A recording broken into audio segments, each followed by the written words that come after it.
Oke, hari ini kita akan bongkar sebuah instruksi kuno umurnya sudah 1400 tahun. Tapi isinya, wah, ini seperti cetak biru yang sangat canggih untuk membangun masyarakat yang adil dan penuh kasih sayang. Jadi, gimana sih caranya membangun masyarakat yang adil benar-benar dari awal? Nah, pertanyaan ini bukan sekedar teori loh. Ini adalah tantangan nyata yang dihadapi langsung oleh salah satu sahabat Nabi Muhammad, yaitu Mu'adz ibnu Jabal, saat dia akan berangkat untuk sebuah misi yang sangat krusial. Misinya adalah untuk memperkenalkan sebuah kerangka sosial dan spiritual yang baru kepada sebuah komunitas yang disebut ahli kitab. Nah, sebelum berangkat, dia mendapatkan pengarahan khusus. Ini bukan cuma daftar apa yang harus diajarkan, tapi yang jauh lebih penting, ini adalah panduan langkah demi langkah tentang bagaimana cara mengajarkannya. Caranya, itu kuncinya. Oke, mari kita mulai dari langkah pertamanya ya. Yang menarik, instruksi ini tidak dimulai dengan aturan atau hukum yang kaku. Sama sekali bukan.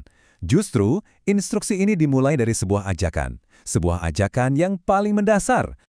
Ajaklah mereka kepada kesaksian bahwa tiada Tuhan selain Allah dan bahwa aku adalah utusan Allah. Nah, ini adalah syahadat. Ini adalah fondasi utamanya. Ibarat sebuah bangunan, inilah pilar pertama dan yang paling penting. Segala sesuatu yang lain nantinya akan dibangun di atas pilar ini. Nah, coba perhatikan deh kalimatnya.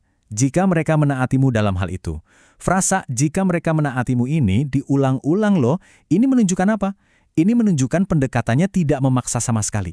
Justru sangat sabar, bertahap, dan penuh rasa hormat. Oke, setelah fondasi keyakinan pribadi ini diterima, barulah kita berlanjut ke langkah kedua. Di sini kita akan melihat bagaimana keyakinan pribadi tadi mulai diwujudkan menjadi sebuah praktek bersama, sebuah praktek komunal. Langkah selanjutnya adalah sholat. 5 kali dalam sehari semalam. Jadi begitu fondasi iman tadi sudah kokoh, instruksinya langsung menyambungkan antara keyakinan di dalam hati dengan tindakan nyata. Inilah jembatan praktisnya, koneksi harian dengan Tuhan melalui 5 waktu sholat. Nah, ini dia. Setelah urusan keimanan dan ibadah personal selesai, fokus pengarahan ini langsung bergeser. Dan pergeserannya ini drastis banget. Langsung ke jantung masyarakat, yaitu tatanan ekonomi. Disinilah konsep zakat diperkenalkan. Sebuah sedekah wajib yang diambil dari mereka yang mampu, lalu dibagikan kepada mereka yang membutuhkan di komunitas yang sama. Tapi, catat ya, ini bukan sekedar sumbangan sukarela atau amal biasa. Ini diposisikan sebagai hak kaum miskin atas harta orang kaya. Sudah seperti sistem jaminan sosial, begitu. Jadi, kita bisa lihatkan urutannya jelas banget, logis sekali. Pertama, bereskan dulu keyakinan di dalam hati, yaitu syahadat.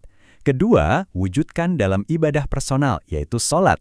Baru yang ketiga, melangkah ke tanggung jawab sosial melalui zakat. Dari dalam, keluar.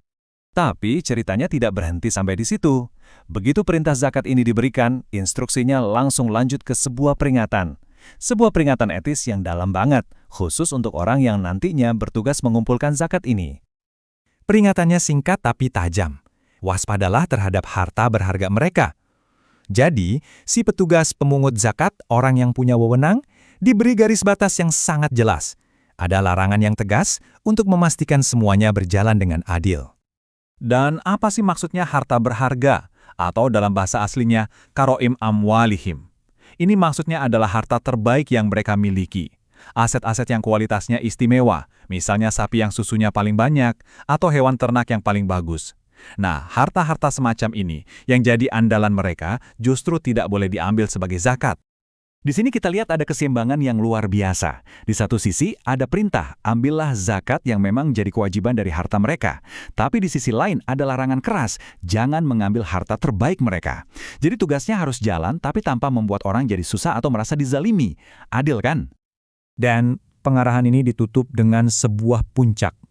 Peringatan terakhir yang menurut saya paling kuat, paling menggetarkan tentang bahayanya penyalahgunaan kekuasaan.